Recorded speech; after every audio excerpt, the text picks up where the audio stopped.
আমাদের গরুগুলা শিক্ষিত গরু, সবসময় স্কুলের মাঠের ঘাস খাইছে। লোমারি স্কুল, ওটা রংপুর।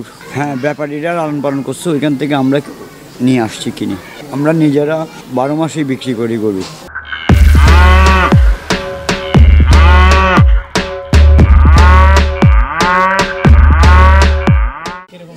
ভাইয়া ছোট গরু একটু দাম বাড়তে আছে, মোটামুটি মানুষের ক্রেতারা কিনে নিয়ে পোষাচ্ছে।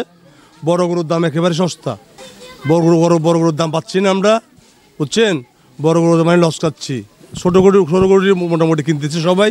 হ্যাঁ, বড় গরুর কাস্টমার খুবই কম। এবার মানুষ ঘুরতেছে, কিন্তু মানুষ একটা অবজারভেশনের মধ্যে পড়ে গিয়েছে। কথা বুঝতেছেন, ঘুরতেছে, চাচ্ছে আর মূলামূলি করতেছে। আমাদের মধ্যে মনে করেন এই গরুটা মনে করেন আমি দাম দিছি 160, এখন মূল হচ্ছে 140, 130, 35। তাহলে কিনেছি আরও কি 15-20 হাজার টাকা লসের মধ্যে মূল হচ্ছে ভাইয়া। ঈদগাহ বড় পুকুরের দক্ষিণ পাড়, প্রতিষ্ঠান নামপুর। বরপুকুর দক্ষিণ পাড় পড়লে বরপুষ্কনির দক্ষিণ পাড়েই এটা গরুর হাটটা বসছে। এটা সবাইকে একটু জানাই দিবেন আপনারা।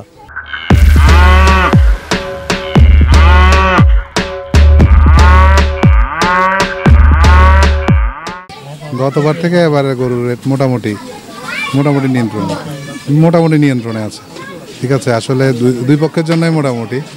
ব্যাপারীরাও বিক্রি করতে পারতেছে আর আমরাও কিনতেছি। কেনার পরবর্তীতে এখন আসলে অ্যাকচুয়ালি কোরবানির গরু আসলে দাম বেশি কম এটা নিয়ে হিসাব করা যায় না। দেখতেছি যদি দর আমার আয়ত্তের ভিতরে হয় তো ইনশাল্লাহ নিব।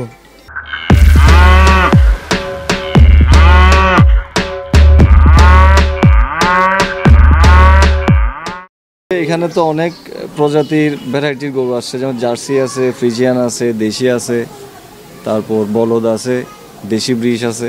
এই আজকেও তো একটা এই ফ্রিজিয়ান বিক্রি হয়েছে প্রায় 1,80,000।